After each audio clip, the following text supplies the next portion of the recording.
চরণ চলে না দিনে দিনে অবশ্যই আগে বাহাদুরি গেল কই আগে বাহাদুরি গেল কই চলিতে চরণ চলে না চলিতে চরণ চলে না দিনে দিনে অবশ্যই আগে বাহাদুরি গেল কই আগে বাহাদুরি গেল কই মাথা শুরু পাঠিয়েছে মুখে দাঁত মরে গেছে চোখে কমেছে মনে ভাবি চশমা মন চলে না রং তামাশায় আলস্য এসেছে দেহায় মন চলে না রং তামাশায় আলস্য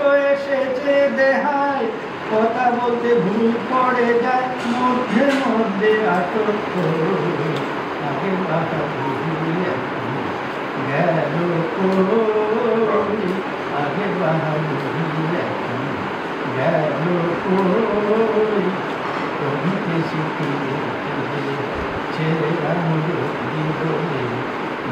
জন্ম গেল বিফলে এখন সেই ভাবনা আগের মতো খাওয়া যায় না বেশি খাইলে হজম হয় না আগের মতো খাওয়া যায় না বেশি খাইলে হজম হয় না আগের মতো কথা কয় না নাচে না রঙের বারোই আগে বাহাদুরি গেল কই আগে বাহাদুরি গেল কই ছেলেবেলা ভালো ছিলাম বড় হয়ে দায় খেতিলাম সময় না দিলাম তাই তো যোগাতি যা হবার তা হয়ে গেছে আব্দুল করিম ভাবিতেছে যা হওয়া তার হয়ে গেছে আব্দুল করিম ভাবিতেছে এমন একদিন সামনে আছে একেবারে করবে সই আগে বাহাদুরি গেল কই আগে বাহাদুরি গেল কই চলিতে চরণ চলে না চলিতে চরণ চলে না দিনে দিনে অবশ্যই আগে বাহাদুরি গেল কই আগে বাহাদুরি গেল কই।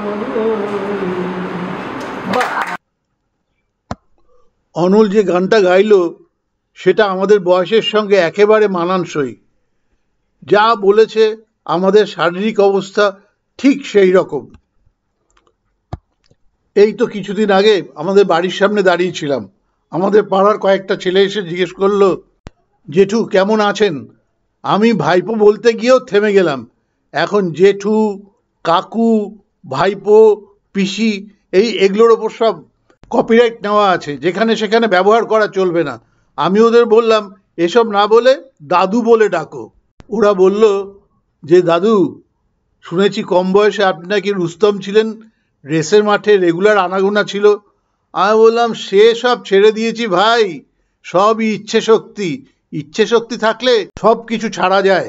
ওরা তখন আবার বলল যে দাদু, মালও নাকি রেগুলার খেতেন। আমি বললাম সে তো খেতাম, কিন্তু সেই ইচ্ছে শক্তির জোরে সব ছেড়ে দিয়েছি। ওরা তখন বলল, শুনেছি কম বয়সে আপনি মেয়ে ছেলে নিয়েও প্রচুর কেলোর কীর্তি করেছেন। আমি বললাম সে আর কি বলবো নাতি, ইচ্ছে তো এখনো আছে কিন্তু শক্তি নেই।